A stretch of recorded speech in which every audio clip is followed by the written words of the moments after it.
السلام علیکم خواتین و حضرات، میں ہوں عابد کمالوی اور آپ دیکھ رہے ہیں آپ کا ٹی وی یوٹیوب چینل۔ کل آپ کو جیسا کہ پتہ ہے، ہم نے مولانا الطاف حسین حالی کی جو نظم ہے محنت کی برکات، اس کے پہلے دو بند جو ہے نا، اس کا ترجمہ اور تشریح آپ کو بتائی تھی۔ یہ ہے کہ جب یہ آپ سن کر کرتے ہیں نا یاد، تو آپ کو وہ چیزیں یاد رہتی ہیں۔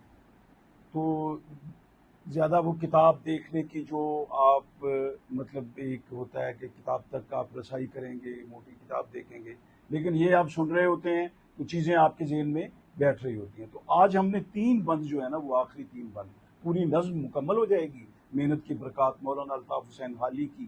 تو اس طرح سے تو اگلا بند جو تھا وہ ہے، نہیں سہل گر شید کا ہاتھ آنا، تو لازم ہے گھوڑوں کو سرپٹ دوڑانا۔ وہ کہتے ہیں کہ اگر جو ہے نا آسان نہ ہو آپ کا ٹارگٹ، جو آپ نے ہدف مقرر کیا ہے، جو آپ نے منزل مقرر کیا ہے کہ اس منزل پر پہنچنا ہے، اس چیز کو ہم نے پانا ہے، اگر اس کا ہاتھ آنا آسان نہ ہو، سہل کا مطلب ہوتا ہے آسان، تو لازم ہے گھوڑوں کو شہد کا مطلب سہل نہیں، آگے شہد ہے جو شہد کا مطلب ہے، دیکھو اس کا مطلب تو ہوتا ہے شکار، ٹھیک، اور سیاد ہوتا ہے شکاری۔ جی ٹھیک، یہ شہد اور سیاد شکاری سے ہے جی۔ تو شہد، لیکن یہاں جو معنی لیا ہے نا انہوں نے، یعنی جو ہمارا شکار ہے، ٹارگٹ ہے، مطلب یہ ہے جب ہم اس کے صحیح مفہوم کی طرف جائیں گے نا، منزل سے ہاں، تو وہ اپنی منزل، اپنا ہدف، ہم کہتے ہیں نا کہ ہم نے فرسٹ ڈویژن حاصل کرنی ہے جی امتحان میں، تو وہ ہماری ایک منزل ہے، وہ ہمارا ایک ہدف ہے، وہ ہمارا ایک شکار ہے، وہ ہمارا ایک صید ہے، اس میں یہ کہتے ہیں۔ تو لازم ہے گھوڑوں کو، پھر یہ ہے کہ آپ جو گھوڑوں سے مراد یہ ہے کہ انسان یا آپ کی جو سواری ہے، جس پر بیٹھ کر آپ اپنی منزل کی طرف جا رہے ہیں، تو بھی اس کو تیز کرنا پڑے گا۔ سرپٹ کا مطلب ہے کہ بہت تیز، دڑم دڑم، جیسے گھوڑوں کی آواز ہوتی ہے نا ٹاپوں کی، ٹھک ٹھک ٹھک ٹھک، وہ جا رہے ہیں، تو اس طرح سے آپ نے کرنا۔ نہ بیٹھو جو ہے بوجھ بھاری اٹھانا، کہتے ہیں اگر بھاری بوجھ ہے، اگر آپ بیٹھ گئے تو پھر آپ جو ہے نا وہ سست ہو جائیں گے۔ ذرا تیز ہانکو جو ہے دور جانا، کہتے ہیں، اور اس کو چابک مارو اپنی سواریوں کو، اگر وہ گھوڑے ہیں اس کو چابک مارو، اگر وہ آج کل کی جو سواریاں ہیں گاڑی ہے تو اس کا ایکسیلیٹر جو ہے نا وہ تیز، مطلب ہے کہ اس پہ ذرا پاؤں تھوڑا سا بھاری کر دو۔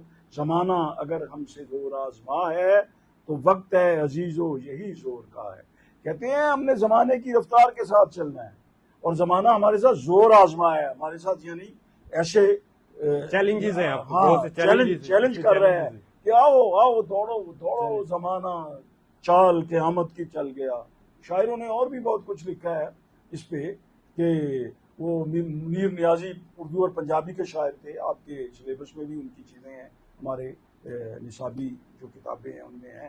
منیر نیازی جو ہے نا، ان کا بھی ذکر آ گیا، یہ بھی آپ کی معلومات کے لیے ہے۔ وہ ان کی ایک پنجابی نظم ہے، اس کا مفہوم کچھ ایسے ہے کہ ویلے تو اگے لنگن دی سزا۔ یہ تو نظم کا عنوان ہے، لیکن یہ دیکھیں نظم کتنی چھوٹی ہے، عنوان بڑا ہے، نظم چھوٹی ہے۔ بندہ کلا رہ جاتا ہے تو آپ اکیلے رہ جاتے ہیں، بندہ کلا رہ جاتا ہے۔ اگر آپ ویلے سے آگے جائیں گے یا پیچھے آئیں گے تو پھر بھی خرابی ہے، اس لیے زمانے کے ساتھ جو ہے وہ چلنا پڑتا ہے۔ تو وقت ہے عزیزو یہی زور کا ہے، تو زور لگا دو۔ یہ دنیا جو ہے، یہ زمانہ جو ہے، یہاں وقت آپ کے پاس تھوڑا ہے، لیکن آپ کی منزل جو ہے وہ دور ہے، اس لیے اسے حاصل کرنے کے لیے اپنی کوششوں کو تیز کر دو۔ سر اس میں تھوڑا سا ایڈ کرنا چاہوں گا، اس میں جو ہے نا میرے خیال سے، کیونکہ یہ سلیبس کا حصہ ہے، طلباء سے مخاطب ہیں، تو طلباء کو کہا ہے آپ کے پاس یہ جو 9 عمری کی وقت ہے نا، یہی وقت ہے، دیکھو نا، یہی وقت ہے، اس میں آپ نے زور لگانا ہے، پھر آپ آگے جا کر آپ کی منزل، آپ کا جو ٹارگٹ ہے وہ آسان رہ جائے گا۔ پھر آپ بی اے ہو جائیں گے، آپ میٹرک ہو جائیں گے، آپ سے سیکنڈری ایگزام پاس کر لیں گے، آپ جو ایف اے بی اے پھر ایم اے ہو جائیں گے، پھر اس کے بعد آپ نے جو ٹارگٹ کیا، آپ نے ڈاکٹر بننا ہے، آپ نے انجینئر بننا ہے، یہ مراد ہے ان کی، وہ پھر آسان ہو جائے گا۔ آپ اب بچوں سے جب پوچھتے ہیں نا بچوں سے، آپ بیٹا آپ کیا بنے گے؟ میں ڈاکٹر بنوں گا۔ تو بیٹا ڈاکٹر بننے کے لیے تو بڑی محنت کرنا پڑتی ہے، وہ بڑے بڑے موٹی کتابیں ہیں، اور بہت زیادہ جو ہے نا وہ اپنی جو ہے نا وہ، اسی طرح انجینئر بننے کے لیے، پائلٹ بننے کے لیے، اور فوجی افسر بننے کے لیے. سر یہاں میں ایڈ کرنا چاہوں گا, تو لاسٹ ٹائم ہم, کیونکہ آپ کو پتہ ہے انتظامیہ کے ساتھ بیٹھنا اٹھنا رہتا ہے, تو ایک بات ہو رہی تھی, ہمارے ڈپٹی کمشنر رہے مظفر گڑھ میں جی ڈاکٹر احتشام صاحب, ٹھیک ہے, ان سے بات ہو رہی تھی, وہ تو ان سے بات کرتے تھے تو وہ اپنا طالب علمی کا زمانہ بتاتے تھے کہ اس وقت جب وہ مطلب طالب علم تھے تو وہ بتاتے ہیں کہ بھی اس وقت یہ وی سی آر نیا چلا تھا, وہ محلے میں کوئی دوست احباب یا گھر میں پروگرام بناتے کہ بھی وہ آج فلم دیکھیں گے, تو میں اس کو یہ سوچ کر چھوڑ دیتا تھا کہ اس کے لیے میرے پاس بعد میں بہت ٹائم ہے, یہ آج جو میں نے پڑھائی کا وقت ہے نا یہ ضائع نہیں کرنا, یہ میں کسی مقام پر پہنچ لوں گا تو یہ بہت وقت ہے, یہ کام کرنے کے لیے بہت وقت ہے میرے پاس, آج کا جو وقت ہے وہ میرا محنت کا ہے, تعلیم حاصل کرنے کا. یہ دیکھیں نا, جب ہم یہاں بیٹھے ہیں, جس لمحے ہم بیٹھے تھے وہ واپس نہیں آئے گا, یہ وقت گزر رہے تھے, جسے میں بولتا جا رہا ہوں نا, تو یہ سیکنڈ چل رہے ہیں, یہ گھڑیاں چل رہی ہیں, غافل تجھے گھڑیال یہ دیتا ہے منادی, گردون گھڑی عمر کی ایک اور گھٹا دی. آسمان تو آپ کا جو ہے نا وہ وہاں پہ کیلکولیشن ہو رہی ہے, ایک نظام چل رہا ہے. تو اگلا بند ہے, بشر کو ہے لازم کہ ہمت نہ ہارے, جہاں تک حکام اپنے اپنے سنبھارے. بشر آدمی کو کہتے ہیں, بشر یعنی بشر عربی کا لفظ ہے, تو اس لیے مولانا حالی فرماتے ہیں کہ آدمی کو چاہیے کہ ہمت نہ ہارے, چاہے وہ دین کا کام ہے, چاہے وہ دنیا کا کام ہے, وہ دفتر کا کام ہے, وہ کھیتی باڑی کا کام ہے, وہ جو بھی اس کی مزدوری ہے, جہاں پہ بھی ہے, ہمت نہ ہارے, چونکہ یہ مایوسی ہے. مایوسی جو ہے نا وہ گناہ ہے. جہاں تک حکام آپ اپنے سنوارے, اپنے کام جو ہے نا وہ خود سنوارے, دوسروں پہ قناعت نہ کرے, دوسروں پہ بھروسہ نہ کرے. ہمارے والد صاحب قبلہ رحمۃ اللہ علیہ صوفی عبدالحق فرمایا کرتے تھے کہ بیٹا جو تیراک ہے نا وہ اپنے بازوؤں سے تیر کر ہی کنارے پہ پہنچتا ہے, اس کو دوسرا کوئی نہیں تیرا سکتا. تو یہ ہے کہ جو سوئمر ہے, جو تیراک ہے, جو تیراکی جانتا ہے, وہ اپنے بازوؤں سے تیرے گا تو وہ جائے گا, وہ آگے اگر دوسرا ہوئے گا وہ اس کو بھی لے ڈوبے گا, وہ تیراک جو ہے اس کو بھی لے ڈوبے گا. اس لیے اپنے کام خود جو ہے نا وہ سنوارنے چاہیے. خدا کے سوا چھوڑ دے سب سہارے, کہ ہیں عارضی زور کمزور سارے. وہ کہتا ہے کہ اللہ پہ بھروسہ, توکل کا یہ مطلب ہے. پھر شعر اس سے ملتا جلتا اسی مضمون کا کہ خنجر تیز رکھ اپنا, پھر اس خنجر کی تیزی کو مقدر کے حوالے کر. مطلب یہ ہے کہ اللہ پہ چھوڑ دے, لیکن محنت کر کے نتیجہ خدا کے ہاتھ میں چھوڑ دے. کہ ہیں عارضی زور کمزور سارے. یہ جو کہتے ہیں, یہ جو کہتے ہیں نا زور طاقت, جتنی بھی طاقتیں ہیں یہ سب عارضی ہیں, یہ سب فنا ہیں. اللہ کو جو ہے نا وہ اللہ کے پاس ہے, سب سے بڑی طاقت جو ہے نا وہ اللہ کی ہے. آڑے وقت تم دائیں بائیں نہ جھانکو, سدا اپنی گاڑی کو تم آپ ہانکو. پھر مولانا کہہ رہے ہیں کہ جب بھی مشکل وقت آئے, آڑا وقت مشکل وقت, دائیں بائیں نہ دیکھو. مشکل وقت میں اپنا جو کام ہے, اپنی جو صلاحیتیں ہیں آپ کے اندر, جو اللہ تعالیٰ نے رکھی ہیں, جو آپ کے اندر جو صلاحیتیں ہیں, ان کو پروئے کار لاؤ, ان کو جو ہے نا وہ باہر نکالو. سدا اپنی گاڑی کو تم آپ ہانکو. کہتے ہیں جو اپنی گاڑی ہے اس کو آپ خود چلاؤ.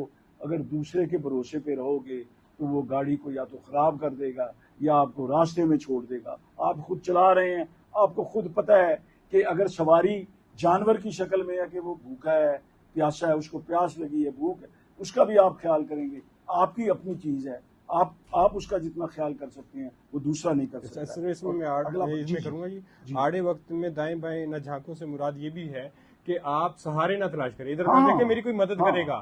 آپ نے اپنا کام خود ہی کرنا ہے, ٹھیک ہے نا. آپ نے اپنی گاڑی خود ہی چلانی ہے. آپ کسی شعبے سے تعلق رکھتے ہیں, کسی سے, اس میں خود ہی محنت کرنی ہے. کوئی مشکل آ جائے تو آپ نے کوئی سہارا نہیں تلاش کرنا, اس کو فیس کرنا ہے. تمہیں اپنی مشکل کو آسان کرو گے, تمہیں درد کا اپنے درما کرو گے. مولانا حالی فرماتے ہیں کہ تم ہی کرو گے اپنی مشکل کو حل, دوسرا نہیں کرے گا. جیسا کہ میں نے پہلے کہا ہے, اور آپ کی جو تیراکی ہے نا وہ کوئی دوسرا آگے نہیں کرے گا. آپ کتاب پڑھیں گے تو بیٹا آپ امتحان میں پاس ہوں گے. آپ جو ہے نا اپنا مضمون لکھیں گے, اپنا مضمون یاد کریں گے تو امتحان میں پاس ہوں گے. آپ کی جگہ پہ کوئی اور امتحان میں نہیں بیٹھے گا. اگر بیٹھے گا تو وہ پکڑا جائے گا اور وہ کئی سالوں کے لیے ڈسکوالیفائی ہو جائے گا, ویسے ہی وہ رہ جائے گا راستے میں. اس لیے اپنی مشکل کو آپ نے خود ہی آسان کرنا ہے. اپنے درد کا جو ہے نا، درما کا مطلب ہوتا ہے علاج. اپنے درد کا علاج، اپنی مشکل کا حل آپ نے خود ہی کرنا ہے. اس میں سر اپنی کمزوری بھی ہو سکتی ہے. ہاں، آپ میں جو کمزوری ہے کیونکہ آپ کو پتا ہوگا کہ بھی آپ کی کمزوری کیا ہے، تو آپ نے اس کا علاج خود کرنا ہے. یا یہاں سے علاج سے مراد کوئی بیماری نہیں ہے، آپ کی کمزوری ہے کہ آپ کی کمزوری جو ہے اس کو آپ کو پتا ہے اور آپ ہی نے اس کا سدباب کرنا ہے. تو دیکھو نا، درد کا مطلب یہ ہے کہ میرے بچے ہیں، میری مطلب ہے کہ ایک ٹانگ کمزور ہے یا ایک یہ ہے، تو پھر آپ نے یہ دیکھنا کہ اس کے ساتھ، یہ کمزور بازو کے ساتھ، کمزور ٹانگ کے ساتھ آپ نے اپنا ہدف، اپنا ٹارگٹ جو ہے نا وہ کیسے حاصل کرنا ہے. تو یہ سارا وہ کہنے کا مطلب، تم ہی اپنی منزل کا سامنا کرو گے تم ہی کچھ اگر زیاں کرو گے. وہ مولانا کہتے ہیں کہ اپنی منزل کے کا جو سامان ہے، جو زاد راہ ہے یا جو منزل کا حصول ہے، اس کو ممکن آپ ہی بناؤ گے، دوسرا کوئی نہیں. آپ کی منزل ہے کہ آپ نے ڈاکٹر بننا ہے، آپ کی منزل ہے آپ نے انجینئر بننا ہے، آپ کی منزل ہے آپ نے کوئی افسر بننا ہے، آپ نے بیوروکریٹ بننا ہے، آپ نے فوجی افسر بننا ہے. تو آپ ہی اس کو حاصل کرو گے. یہ نہیں ہوگا کہ میں کہوں گا کہ یہ آج میں تو نو، ایسا نہیں ہوتا. آپ نے خود ہی بیٹا بننا ہے جو بھی بننا ہے. کیونکہ میں بچوں سے زیادہ مخاطب ہوں، اس لیے جو ہے نا وہ ان کو، بچوں کو میں زیادہ کر رہا ہوں. بچوں کو بھی چاہیے کہ اس پروگرام کو زیادہ سے زیادہ دیکھیں، اپنے ساتھیوں کے ساتھ مل کر دیکھیں. کرو گے تم ہی کچھ اگر زیاں کرو گے. وہ کہتے ہیں کہ اگر نقصان بھی کرو گے تو تمہارے سے ہی ہوگا. اس لیے اپنا کام جو ہے وہ اس طرح سے کریں کہ اس میں نقصان کا اندیشہ کم سے کم، اس میں کم سے کم جو ہے نا وقت، آپ کا وقت ضائع نہ ہو. مقررہ وقت کے اندر آپ کا کام جو ہے ہو جائے. چھپا دست ہمت مزور قضا ہے، مثل ہے کہ ہمت کا حامی خدا ہے. مولانا حلی فرماتے ہیں کہ جو ہمت والا ہاتھ ہے نا، جو ہاتھ ہنر والا ہاتھ ہے، جس ہاتھ کے اندر ہمت ہے، اس کے ساتھ وہ اپنا کام کر سکتا ہے. اس میں قضا کا زور، اس کی قسمت جو ہے نا وہ بھی پھر اس کو زاور کرتی ہے، وہ بھی اس کو دھکا لگاتی ہے. قدرت بھی اس کی قسمت جو ہے نا وہ قدرت کے ہاتھ کی، قدرت نے بنائی ہے نا قسمت. تو قدرت بھی اسی صورت میں مدد کرتی ہے جب آپ ہمت کرو گے. آپ ہمت ہی نہیں کرو گے، آپ مطلب ہے کہ چھات پہ ہاتھ دھر کے بیٹھے رہو گے تو کچھ نہیں حاصل ہوگا. ہمت کرنی پڑتی ہے، نکلنا پڑتا ہے، چلنا پڑتا ہے. مثل ہے کہ ہمت کا حامی خدا ہے. کہتے ہیں کہ یہ مثال ہے کہ جو ہمت ہے، جو کوشش ہے، اس کا اللہ تعالیٰ اجر دیتا ہے. اس لیے اپنے ملک کو بنانے کے لیے، اپنے آپ کو بنانے کے لیے، اپنے والدین کا نام روشن کرنے کے لیے، اپنے اساتذہ کا نام روشن کرنے کے لیے، اپنے اداروں کا نام روشن کرنے کے لیے آپ کو ہمت کو جو ہے نا اس کا دامن پکڑنا ہوگا. سر اس میں جو مثل ہے وہ اس میں یہی ہے نا، وہ بڑے معروف مثل ہے، ہمت مرد مدد خدا. یہ اسی کی عکاسی ہے، ہمت مرد. بالکل اسی کی عکاسی ہے. خود اپنی تو آج کی اس کا نظم کا لب لباب بھی یہی ہے کہ ہمت کرو گے تو اپنی منزل کو پالو گے. اگر بیٹھے رہو گے تو پھر آپ بہت پیچھے رہ جاؤ گے. اپنے ارد گرد کا اور پیارے وطن پاکستان کا بہت خیال کیجیے. پاکستان کو اپنی دعاؤں میں ہمیشہ یاد رکھیں.